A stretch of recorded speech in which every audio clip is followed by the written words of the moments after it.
ఆసవద్దు ఒడిలో బంగారు చేప పడితే నీ కంతటి ఊప ఒడిలో బంగారు చేప పడితే నీ కంతటి ఊప తడిలో అందాల పాప పడితే పులుసవుతది చేప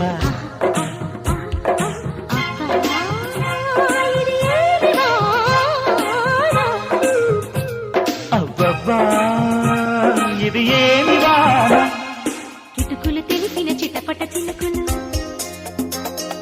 పిటపిటలాడిన పరువపు తడుకులు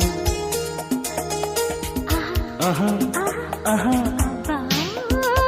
ఇది ఏమి వాన అబ్బబ్బా